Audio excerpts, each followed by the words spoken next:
Welcome to the Chai Chat Podcast, solutions for empowered living. Engaging, educating, empowering. Each week, your hosts Taron Puri, author of Finding the Guru Within, and Steve Harvey, mindset mentor to A-list celebrities and stars, bring a combined expertise of over 6 decades in mentoring, coaching, and inspiring positive solutions to the negatives which keep us stuck and unhappy.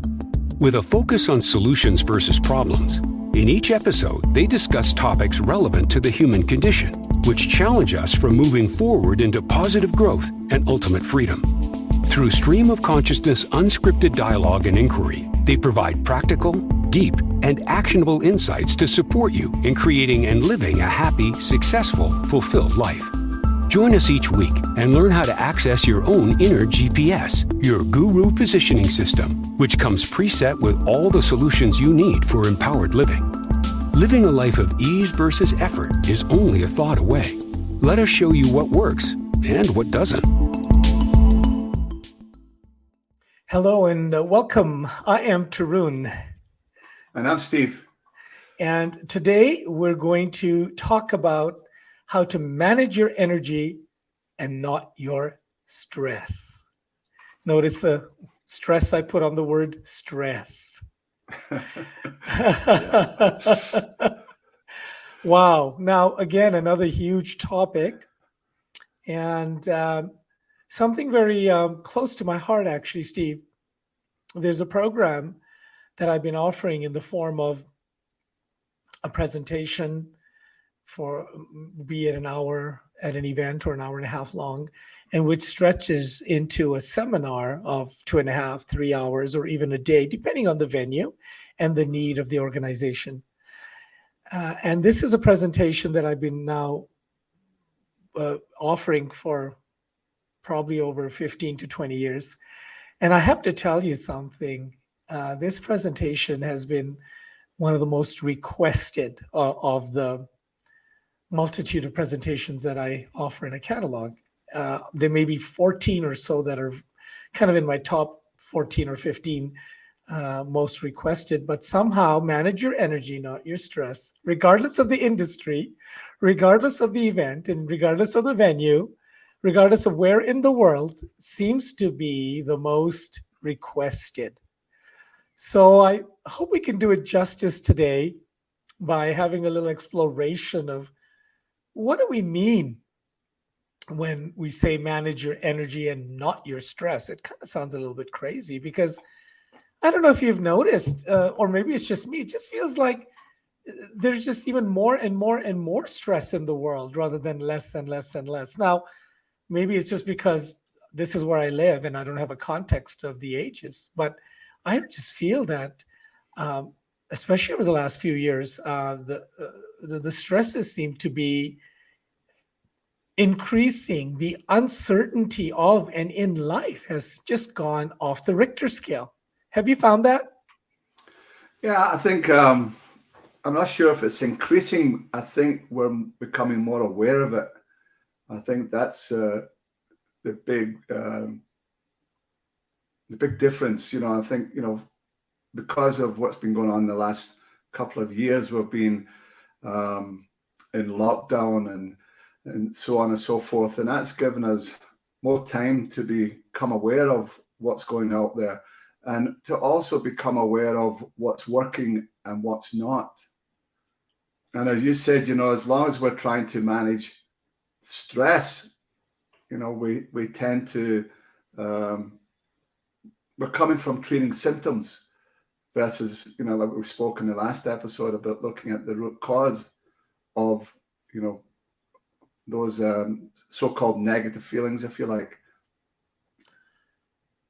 Yes, well, to me, it always feels or appears that my stress is coming from outside myself, right? And so when I go onto Google and say, well, let me find some direction on stress management, blows me away. What is it? 2 million searches or something astronomical like that. So immediately I know that I'm not alone. And that term stress management is being so heavily searched for so long. And I don't know if it's being able to produce the results, because in keeping with our theme here, what I've recognized over the years, and hence the whole idea of managing our energy and our stress, which we will go a bit deeper into, is that the every time I've tried to manage the stressor or the stress, it has created more stress, right? It has created more angst. It has made me feel less powerful or more powerless. It certainly hasn't been an empowering journey or a process. And I've also learned so many different things about stress over the years. And again, we're talking about the word stress in general. Now, let's just explore the word a little bit, because I think sometimes it gets a bad rap. I don't think that all stresses are bad. No. Right? Like, yeah, I know you're a musician amongst many things, and I love my music, and we both have guitars in the home. And you can imagine that a guitar that does not have enough stress on the strings, let's say somebody doesn't want to get too stressed, and so they've learned that they better not put any stress on those guitar strings. Can you imagine what the sound will be like? And then there's the other end of the spectrum where, like yours truly, we don't know when to stop, right? We just keep on putting a little bit more and a little bit more and a little bit more and a little bit more stress on those strings, right? Until, pow, they blow. And isn't that life often, where we don't sometimes know where the healthy boundary is, or when enough is enough? And so I think that with the right amount of stress on those strings, we can have beautiful harmony, beautiful music. So in the big picture, I'm certainly not saying that stress is a good or bad thing necessarily. I think that we need to be inspired. And like last time I was joking about, there's people that actually go to this place called the gym and they put stress on their bodies, right? On purpose, right? In order to become stronger. So there's a certain appropriate amount of stress. It's really, to me, the trick is knowing how or what or when. And how I came to the idea of managing my energy and not my stress, because my passion and my focus in this life has been energy, because to me all of life is energy, and energy is used in so many different contexts. But I'm talking about that electromagnetic force. It's got electrical qualities and magnetic qualities, and everything is created from and of this energy, including my thoughts. And Exactly. so when I start to understand that we are energy and every thought is energy, very much like gravity. So I try to explain to people that, have you seen or touched gravity? Probably not. But have you felt its impact? Okay. Yeah. So it's an invisible yet very powerful force.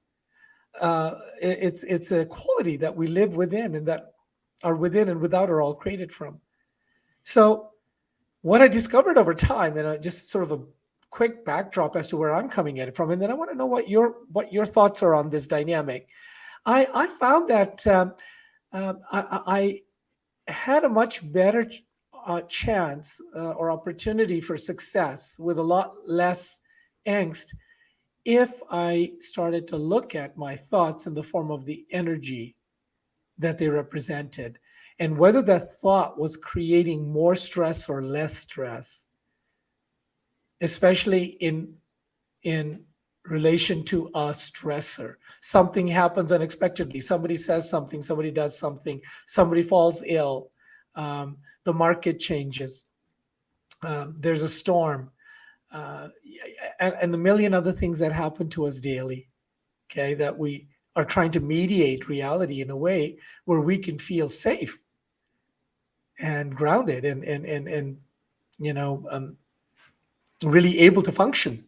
So to me, on the very, very broad definition, what I have found, and I would like our friends to think about, is that what if I could manage my energy in the form of my thoughts, my feelings, in regard to a stressor that I am perceiving as coming from outside of myself and that I seem to have no control over? Because to me, that's a stressor. Right. Go ahead. Please tell me what's your kind of spin on energy and stress, and how would you describe that? Yeah. All right. So, there's no getting away from it. We're always going to have problems. It's just part of the human condition, or problems, you maybe want to call it stress. But I think the approaches we've been using, if stress management worked, then we would have different results by now. But obviously something's not working, right? And so I'm a great believer that in order to create lasting change, we first have to create a completely different approach to how we go about making change. There was a very smart guy by the name of Dawson Church, PhD, and he did a double-blind study a number of years ago where he divided people into two groups. And one group was led through an hour of a form of tapping, known as emotional freedom techniques. Oh, okay. Yes. Which something EFT. I use a lot. Yes. EFT, yeah. While the other control group was given an hour of conventional talk therapy.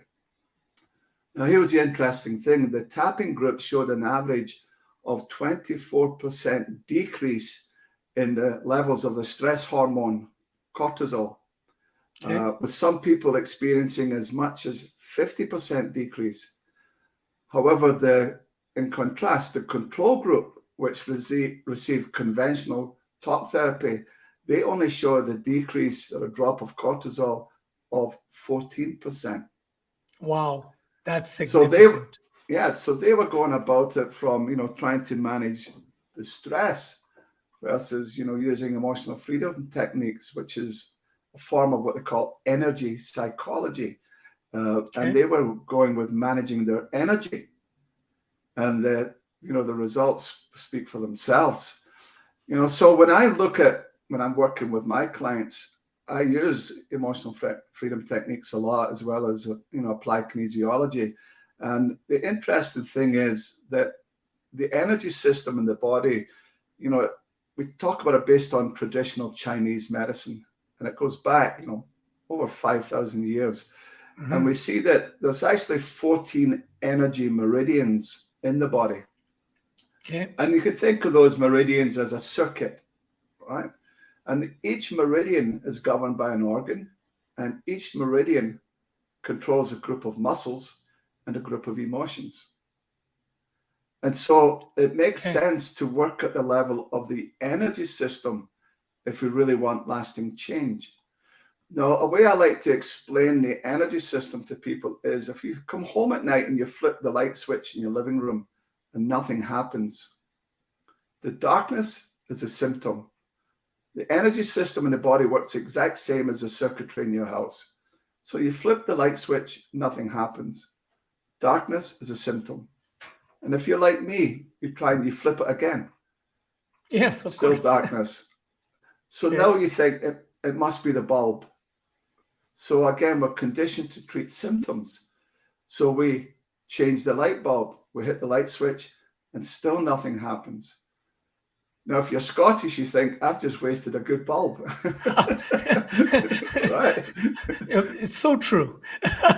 So your next step is to go look in the circuit breakers. So you open the cupboard and there, sure enough, the breaker's off. So you flip the breaker switch back on, you come back to the living room, you hit the light switch once again, the light comes on and poof, it goes off right again. Wow. And the breaker trips again. Only then do we look and we've discovered that we've got too many appliances plugged into the one outlet. Well, those appliances represent life, physical stress, mental or emotional stress, chemical or nutritional stress, and electromagnetic fields. And anytime we bring too much, too fast, too soon into the body's energy system, the body's circuit breakers, which are the acupuncture points, they sort of switch off, and the energy flowing through the body becomes depleted, and we end up with signs and symptoms: back pain, insomnia, irritable bowel, constipation, anxiety Blood pressure. attacks, Yes. high blood pressure. Yeah, these are all symptoms caused by a disturbance in the body's energy system. And so you were going back, you mentioned earlier on about managing your thoughts. Yes. I spoke about this in one of the other episodes there, that thoughts create a disturbance in the body's energy system, which then determines how we feel.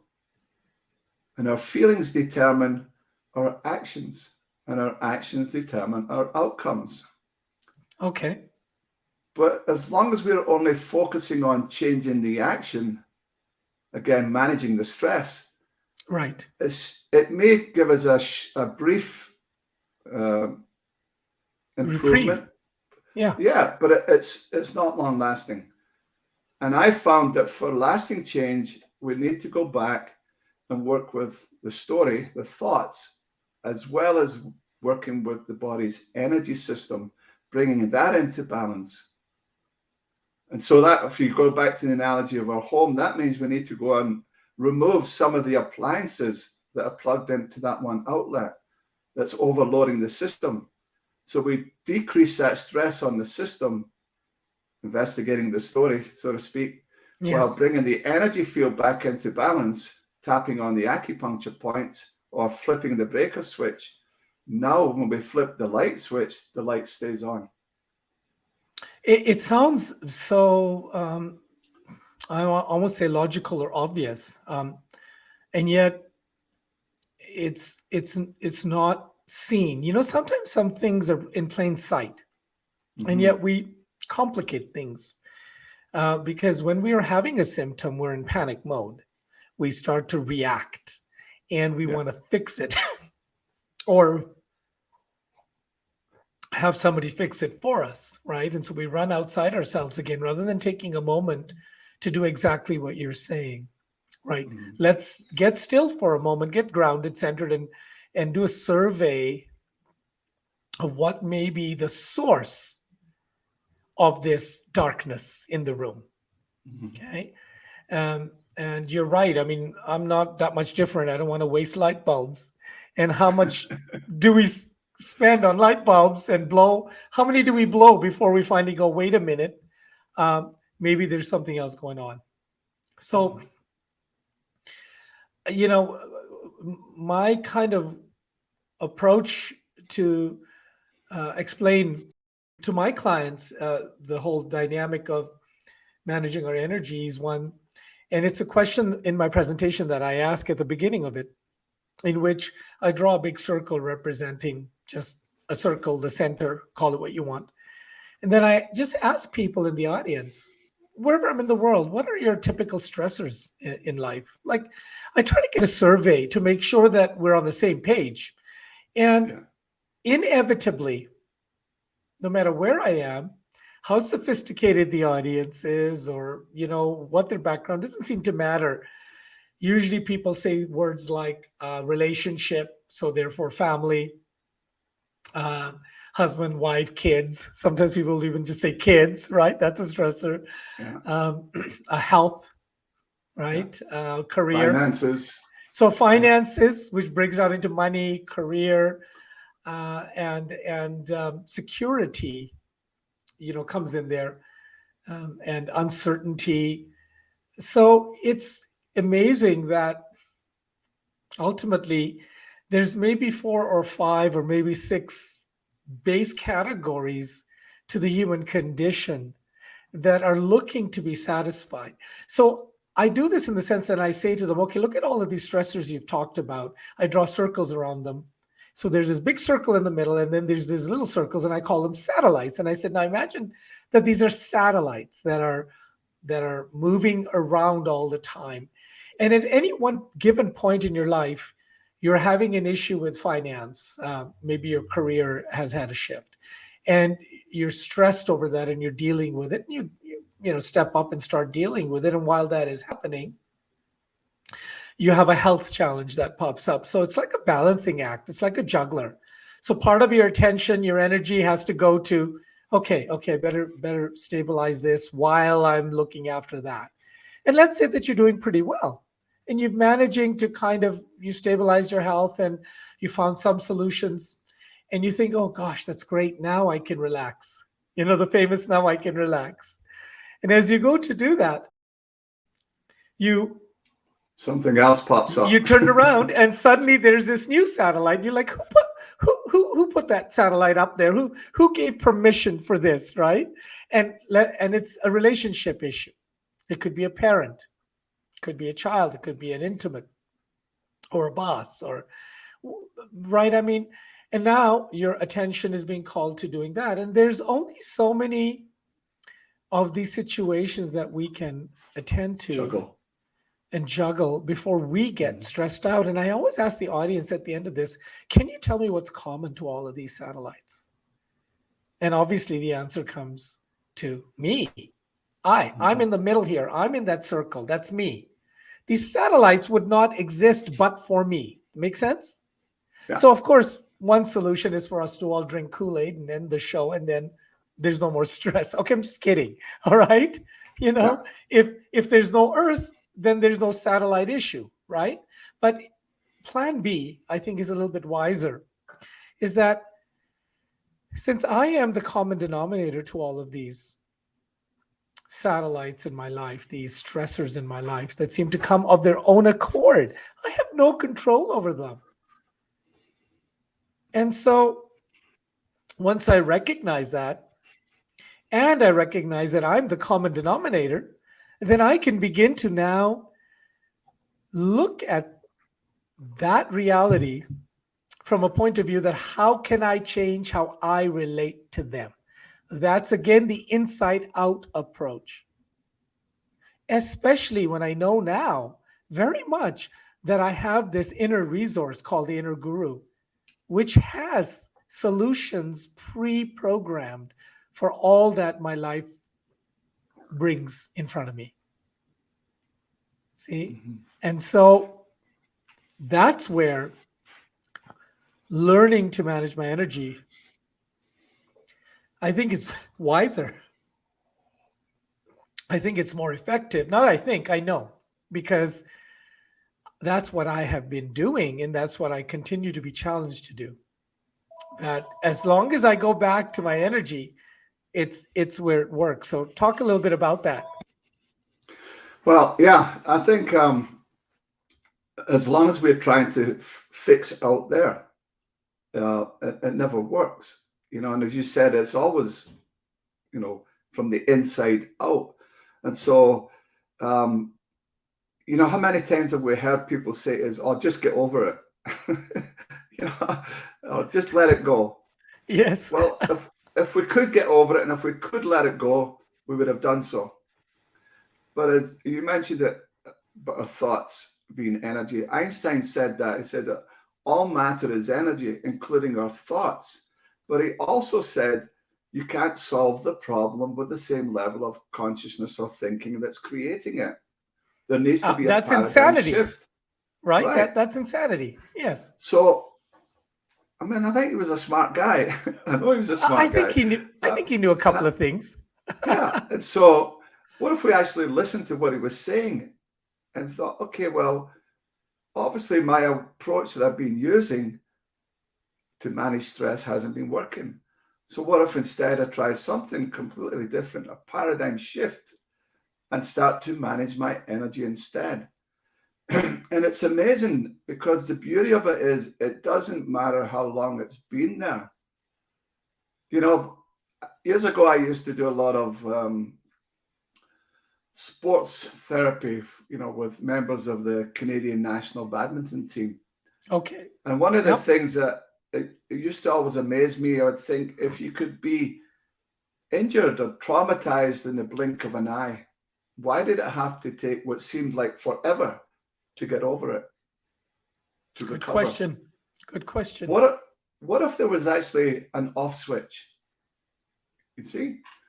And so again, it's like, it doesn't matter how long an issue has been there. What if there was an off switch to switch it off? Just like the light in your house. It could be on all day, but when you know where the switch is, it's off in an instant.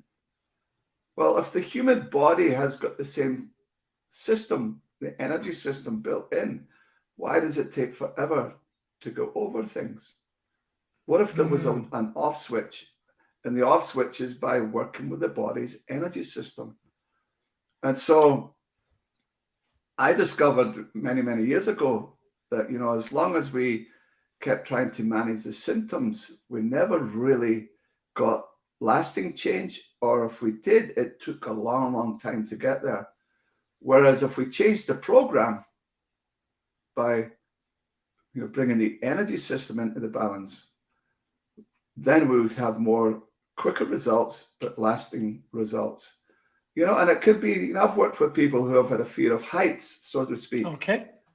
Yeah. And after, one session, the lady ended up going paragliding. What? Now, can you imagine if you were doing conventional talk therapy? Now, I just want to put out there, I'm not bad-mouthing conventional talk therapy by any means. No. It has its place and it has tremendous benefits. But I'm just saying, if you were using a traditional talk therapy approach, it may have taken a long time to go over that. However, by using emotional freedom techniques and changing the program by bringing the energy into balance, she was able to go paragliding the very next day. Within a day. And she had within a day. And the only reason it was within a day was that's when the next appointment to go paragliding was available. Wow, or she could have gone immediately after the session. That's amazing. Because yes. Yeah, it was simply erased from the programming. It was like taking a cassette recording or and what, wiping Steve? it clean. Yeah, I'm giving my age away here. It's taking an MP3 recording and erasing it. There you go. Or MP4, okay. And so if the program changes, then how we feel and act and the results we get changes. So what you've really just spoken to is our theme, reset. Yeah, You've just said to me, we're talking about going from reset to renewal. And you're saying to me, well, Taron, it doesn't have to take forever to reset. Exactly. Right? We can reset in an instant. In other words, it's like when we work with energy, we're not bound in time and space. Does that make sense? Yeah. That somehow the laws of time and space don't necessarily have to limit. And isn't that sometimes what we call a miracle? Mm-hmm. And why not? Why not? Why isn't it not that since we are timeless beings, our true nature is soul, which is outside of time and space, and we are co-creators with creation. We're made of that same energy, and we've been given the ability to reflect upon the self and to question our own thinking, which is the critical underpinning of all of this. Mm-hmm. Right? So it's the belief system is what you're talking about here that I feel, this has been going on for so long. And so therefore it's now going to take doubly long to fix it or repair it or resolve it. And your question would be why? Is that true? Why? Yeah. Is it true? Right? Yeah. And so what if, I like that question, what if healing could be miraculous, instantaneous? What if it could be a process of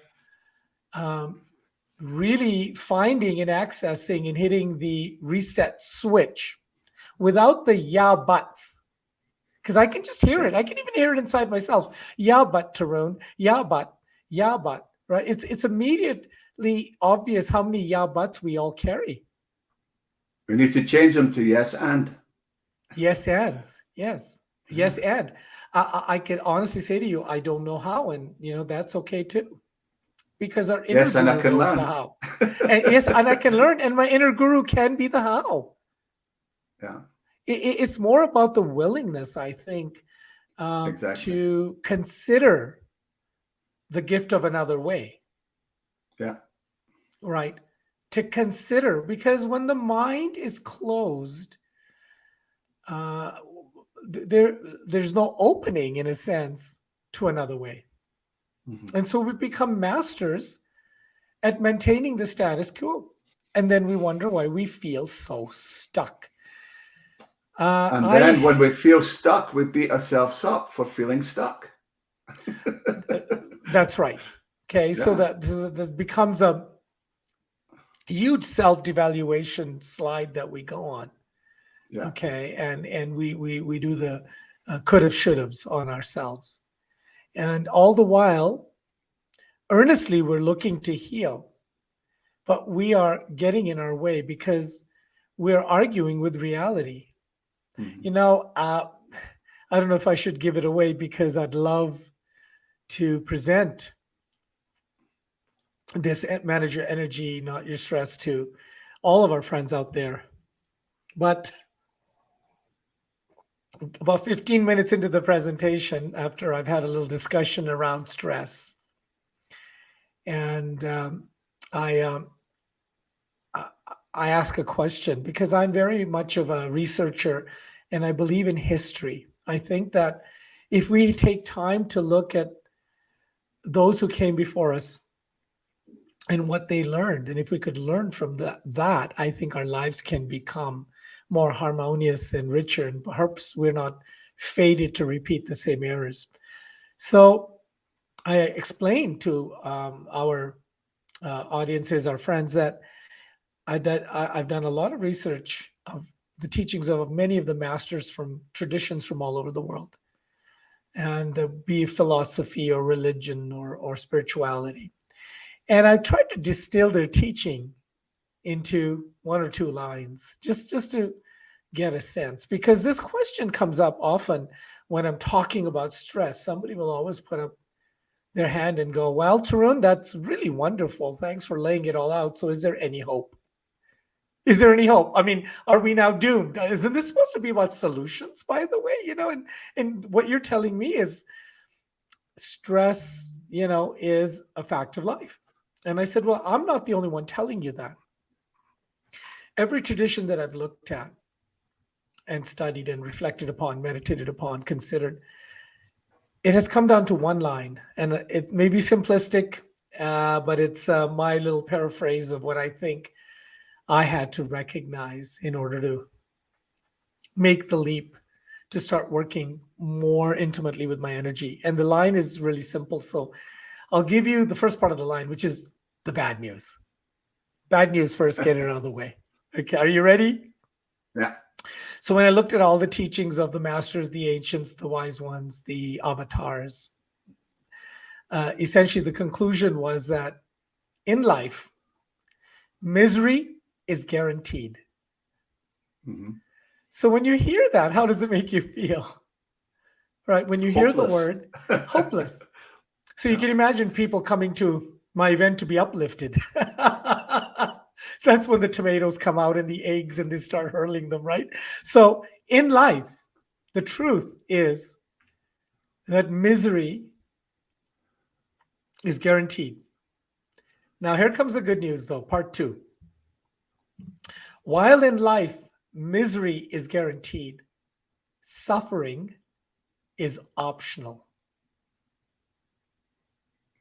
Yeah. Misery is guaranteed, yet suffering is optional. And who do you think that is up to? Ourselves. The choices we Yes, make in the moment. that's right. And those You know. choices are based in our level of awareness, and more specifically, self awareness. So, Mhm. my invitation here is that, again, let's take that journey without distance and and choose to shine the light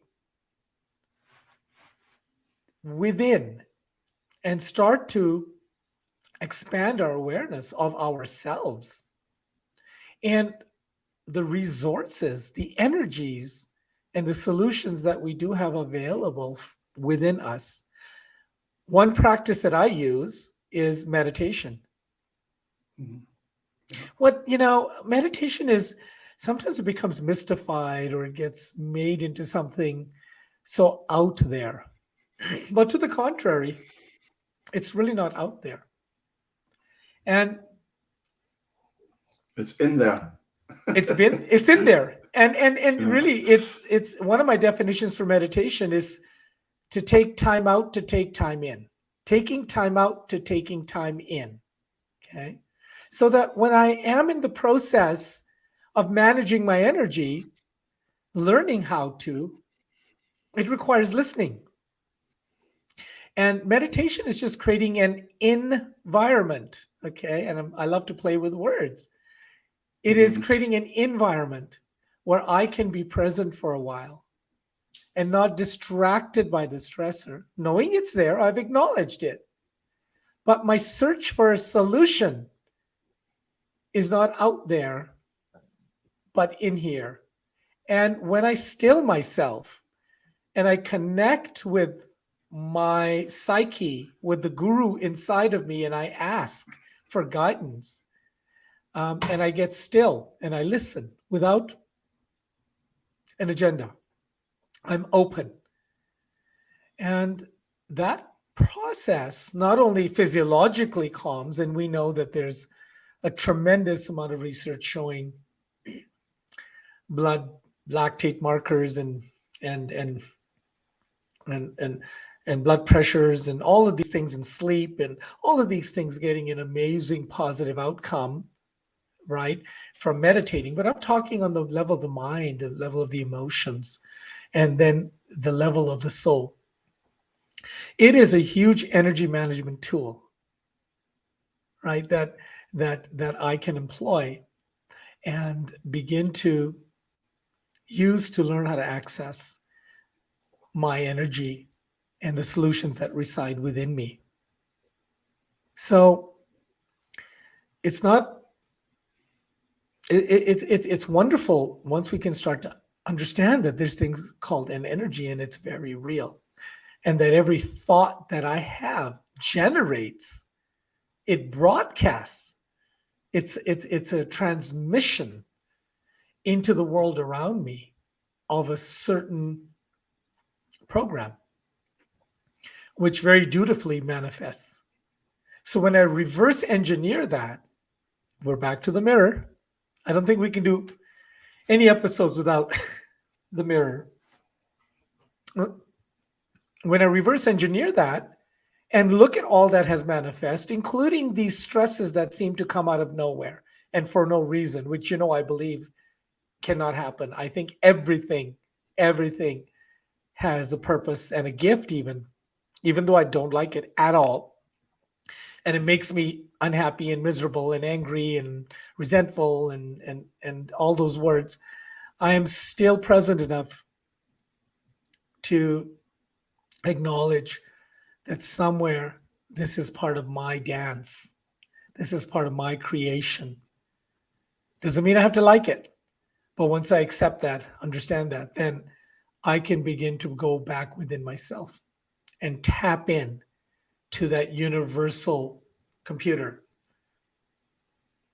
And I think once you ask that question, what's the gift in this situation?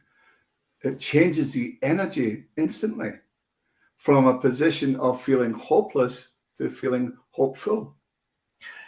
Absolutely. Because my mind has said, I don't like it. It's hard on me. It's causing me a lot of stress. And I'm willing to go behind it and see the source. And I may surprise myself as to what may be a solution that I may have never anticipated, because I never looked at it from that perspective. And sometimes it's a very little shift. See, I have this model that I talk about, the 3 A's. And the first A is awareness. So what we're really talking about here is awareness. Okay. So awareness is so key, because awareness gives me that opportunity to shine the light. Yeah.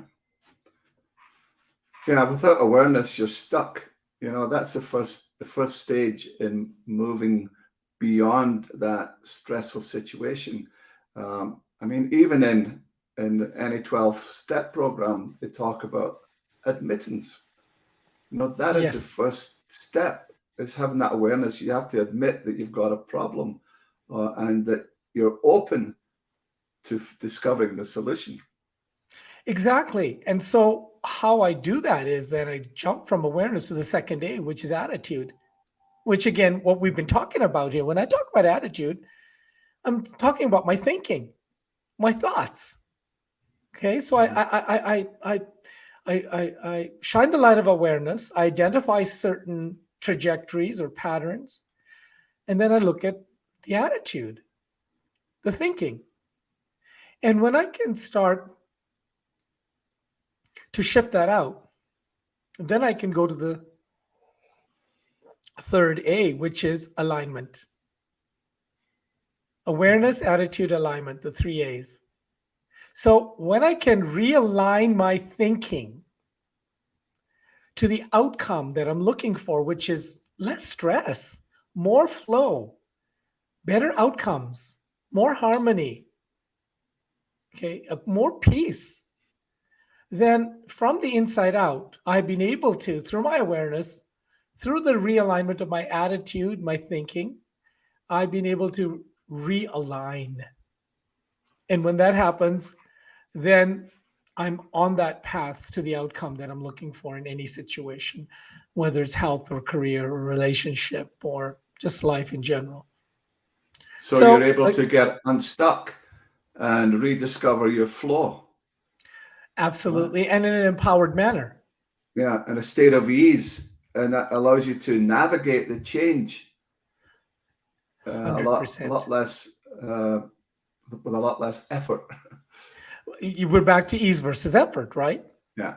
How can we create? Because I've opened to another way. And in opening to another way, I have been able to choose the path of ease.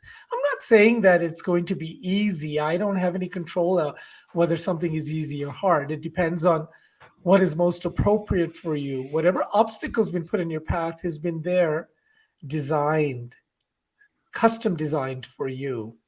Okay. The height, the weight, the width of the obstacle is is customized by your higher power for your learning and growth.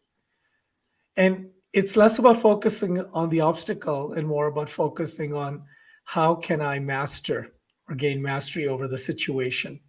How can I transform it from the inside out? Trying to move it from the outside in.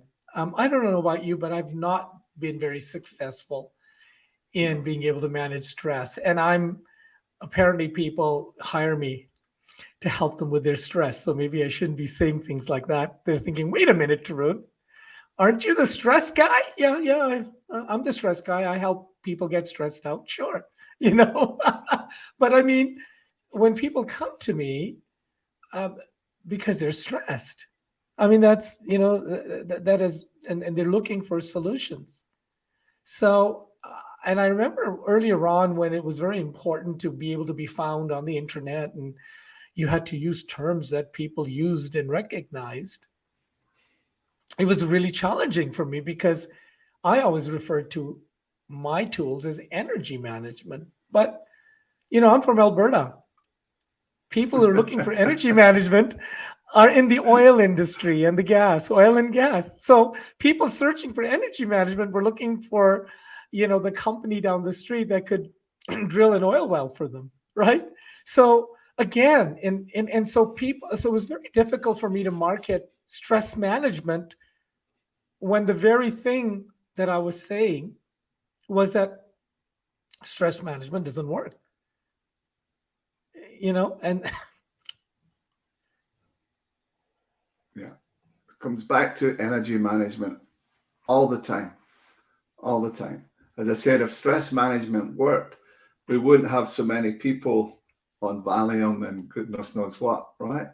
Um, it's gone through the and roof. you, yeah, it's gone through the roof. And it's, as you say, over these last 2 years, it's become more mainstream.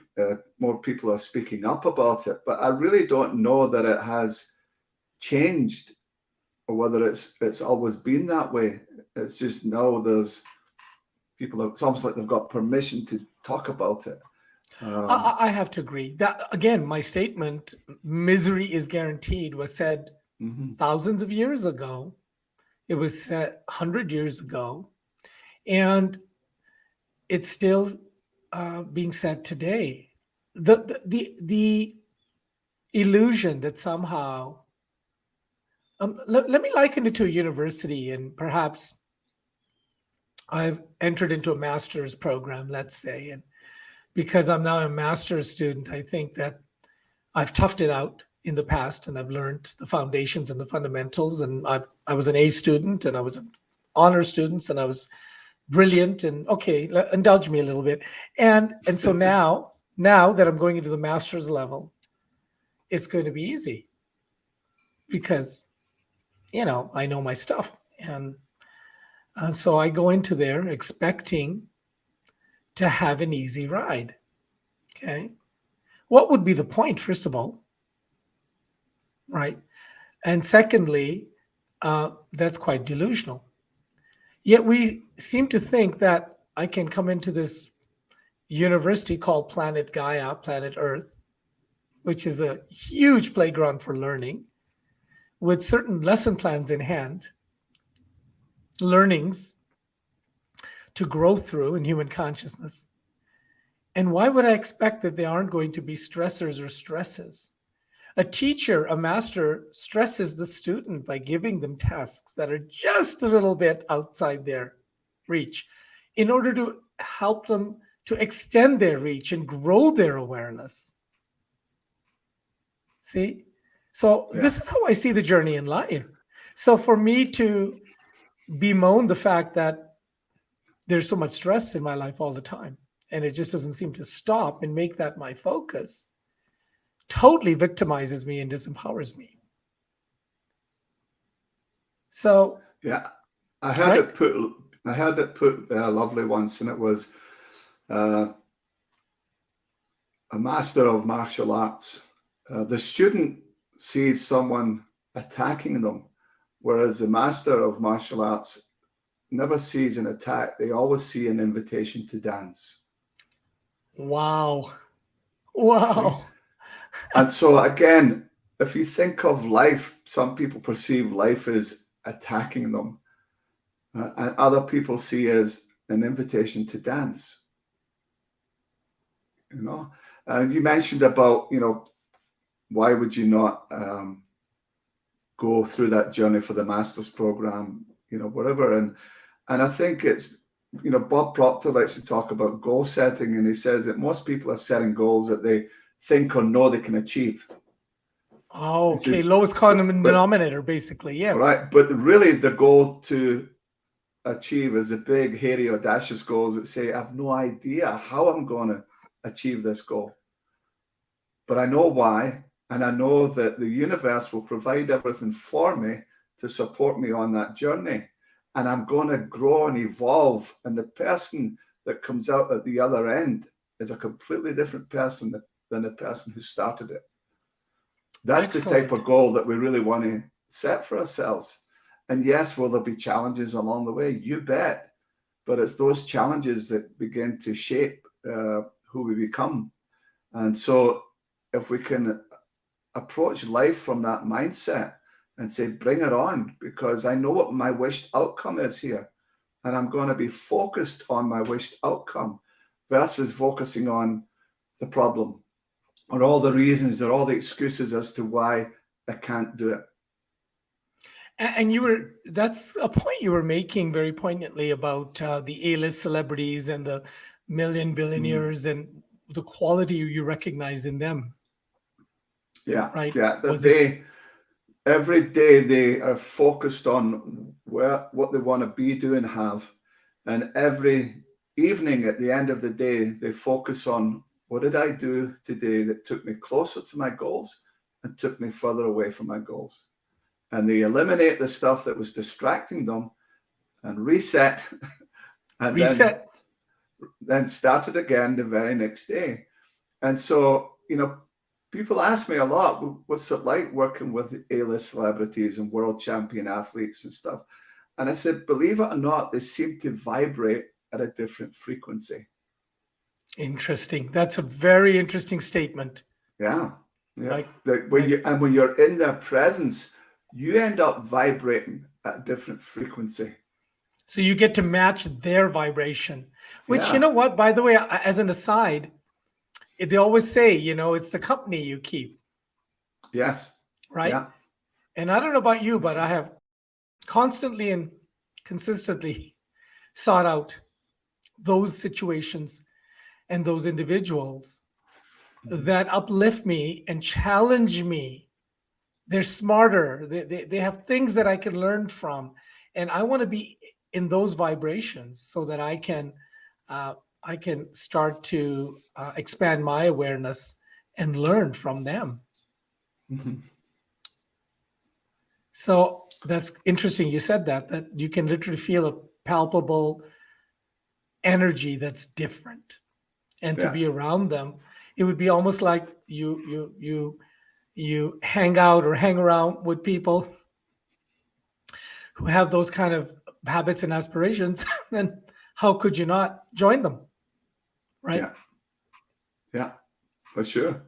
And it's so uplifting to spend, if even the ancients said, always spend time at the feet of the masters, and we don't spend time at the feet unless you're a reflexologist. That's right. but we just to sit in their presence and understand, what makes them tick. Yes. And I think, really, they're all great at managing their energy. So I think coming back to, our topic of conversation, I think it's been the missing piece of the puzzle for so many people that they have never heard of the concept. And then when they've heard of the concept, they don't know how to go about doing it.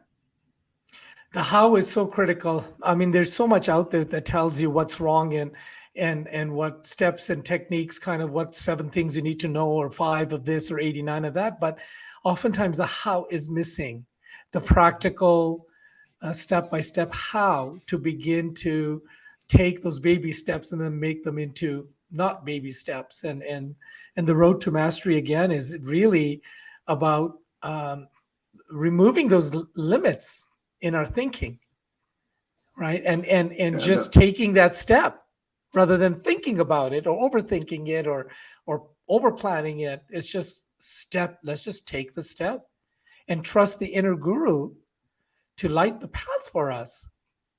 See, again, it's about, where do I put my faith? And so looking at it another way, often we work with such a variety of humanity. I know both you and I have.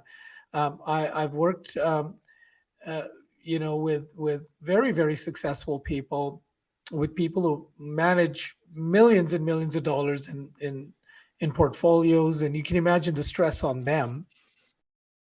And they work hard, and they're driven, and they have goals, they have families, they have kids, they care about them, and they work hard to provide a lifestyle that they feel is important. And right through the other spectrums of every kind of humanity has walked through my door. And I offer a model for consideration back in this presentation on managing energy, not your stress, and I call it the management model. And I say that there are 3 areas in our life which could use our attention and our intention, and we could benefit from. And the question I always ask is, which one do you think is the most important, right? Yeah. And one of them is money management, finance.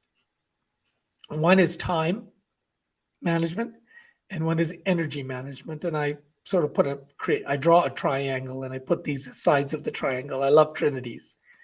And I put out that question. And people think about it and venture a few guesses. And what ends up happening is that it's really a trick question, and I think you're onto that because you're kind of a smart kind of guy. And and it's a trick question because I put it in this way. I tell the story of a typical Joe Blow life. Think about it. First, when we're the twinkle in our parents' eyes, and for the first 9 months, we get to be in mommy's tummy, and all our needs are looked after in mommy's tummy, right? And it's only at the end of that 9 months when we're ceremoniously or otherwise kicked out. I call that no more womb service, right? Sorry, right? So, That'd be a so good name for a restaurant. Right? Wouldn't it be great? No more womb service, right? I love it. Or mommy's tummy. Mommy's tummy. Come on in. Return to womb service. Anyhow, but at that time, most of us, a typical life, we have those around us that will take care of us, right? And appropriately so. We learn how to walk and talk, and all of those things are important. But at a certain point in our lives, we get to stand on our own 2 feet, so to speak, and start contributing and earning our way through life. Okay, maybe it used to be age 16, 18, 20. Nowadays is 40 or you're just kidding, right? So what I'm saying is at a certain appropriate time, you'd get some education. Let's say you've learned some skill set, practical, and you start working and you start earning money. And what do we typically learn is that when we start making money, it's really important for the big picture that we learn how to manage it. For the first while, it's a free for all, right? It's like a kid in a candy store. But let's say that you were one of the lucky ones, smart ones, and you got a financial advisor, money manager, your grandfather or somebody, you learned how to manage your money in a way that was going to carry you forward, and you work hard. You will find the next thing that starts to take priority is time. It becomes that much more precious because, yes, it takes time to make money. And so while you're creating that money in life, your time becomes difficult to manage. And so if you're, again, fortunate enough, you get a time management guru to come in and teach you how to manage your time better. Yep. So let's say that you put the skill set into place and you learn how to become a decent time manager. Maybe at this time in your life, you have a vision that I'm going to make money and I'm managing my time and I'm working hard and I'm going to live the life. Maybe in 5 years, 10 years when I retire, I'm going to hike all over the world, travel, play golf every day, whatever your dream has been. Because you've worked hard, earnestly, and you've managed yourself and taken care of your family and been there for everyone in every way that's important and made your priorities according to the time and money management model. However, from my direct experience of working for decades with individuals, professionals, otherwise, I have seen this story play out over and over. And even forget that, even through friends and family and observation, how typically does it happen that someone gets to that golden time in their life when they have the time and the money and they're now free to do what they want to do and play golf 7 days a week? But here's the clincher now. The energy management part of the triangle, had that been neglected, okay, then something physically, mentally, emotionally gives out because it's taken a lot of energy to do these other things. And if we did not replenish, if we did not meditate, if we did not somehow include that in the equation, if we didn't reset enough times, right, then the energy needed to have that life may not be there. In what form? Let's talk practically. So you're going to golf every day, but suddenly your knees give out. Okay. That's a manifestation of the energy management gone sideways. Okay. Or let's say you've been dutifully stashing your money in all kinds of secret places and when it comes time to go and enjoy your life, your Alzheimer's kicks in and you can't remember where you put it. Okay, it's a little extreme, but you understand. Something gives. And don't just take my word for it. Many years ago, I did a little research as to the insurance industry and the actuarials. These are the people who do all the statistical analysis when they have to insure people, life insurance.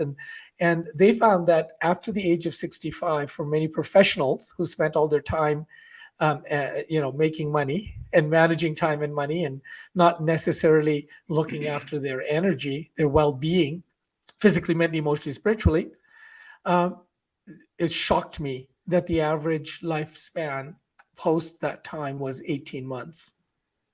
Wow. It shocked me. I couldn't have imagined it. Okay. And I think, wow, to have worked so earnestly, so hard for the American dream, right? That if I work hard and I save and I do all the right things, that I will be rewarded. But my finding has been that if I do not have that third side to the pyramid of managing my energy and all these different things that we have alluded to, whether it's EFT, meditation, and then we'd look at nutrition, we look at our thinking. All of these things are aspects of energy management. It's just that we go to the fundamental understanding that the source of all that we are dealing with is from within us. We might not understand why or how. Or let me put it another way, the solution to all that which has been ailing us is within us. And our choice can be to go on that journey to learn how to, it's like a treasure hunt, how to connect to those solutions. And how to manage our energy so that we can enjoy the fruits of our labor. Exactly. Let's enjoy the journey as much as the destination. Let's make it a quality of life, not just a quantity. And let's stop putting off life and living to the fullest because we have our idea in our mind that one day I'll have the time and one day I'll have the money. We'll talk a little bit more about this whole dynamic when we do the episode on going from success to fulfillment. I think it's a huge theme to be addressed. Yeah. But for now, in managing our energy, not our stress, I would like us to really think about energy as the material that all of creation is made out of. It's an electromagnetic force. And as such, it has the ability to transmit and receive. And so where do I focus my energy? Am I being, frivolous with it? Can I learn how to take my energy, which might be a bright light, and turn it into a laser? Right? Same energy.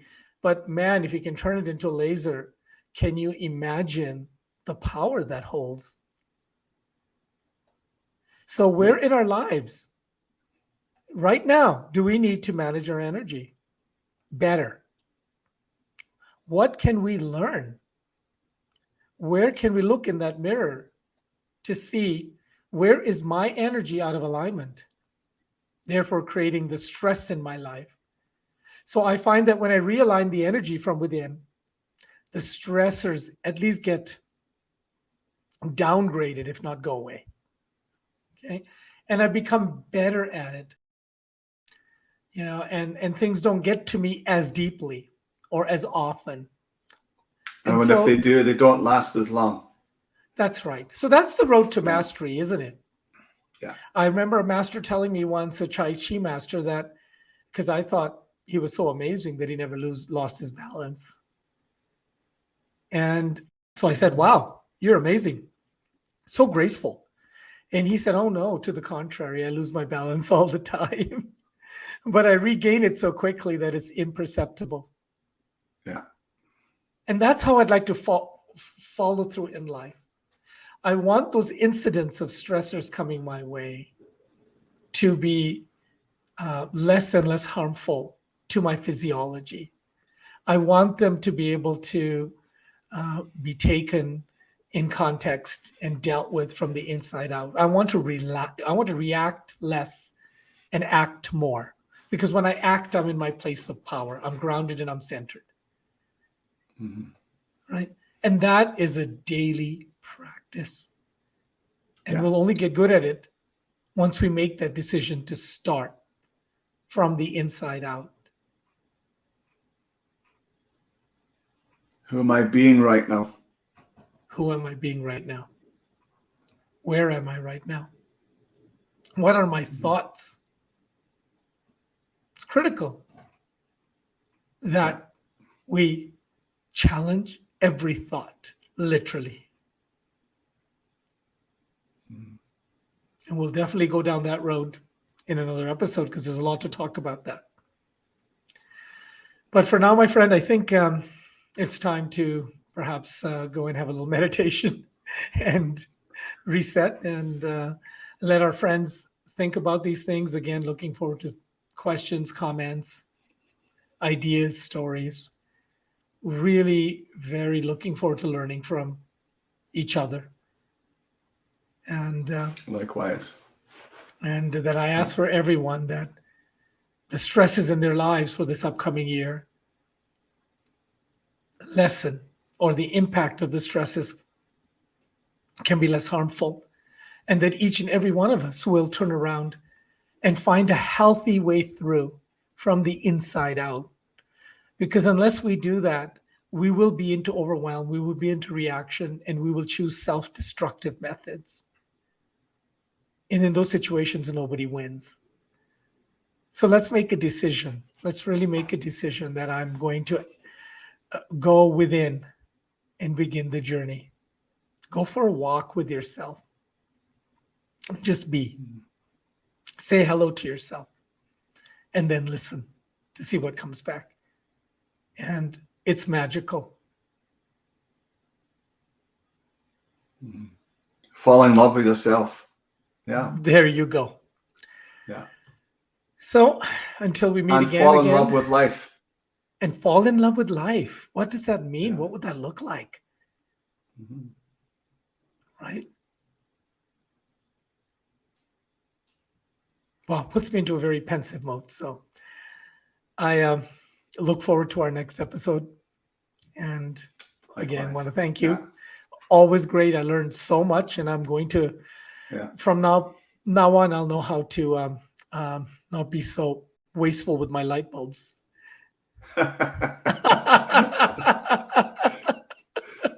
Hey, I'm very environmentally oriented. So, all right, Steve, have a great rest of the week, and we'll catch you soon. Take care, Taron. Take All the care. Bye best. for now. We trust you found practical value in this podcast and will enthusiastically share it with others in your circle. And if you are so moved, leave us a review or write a post on social, tagging #ChaiChatPodcast, and we will show our appreciation. Promise. Taron Puri and Steve Harvey welcome you to join us for a Chai Chat at all of our live events and more. Connect with us with your questions, topic suggestions, and reviews at info@chaichatpodcast.com.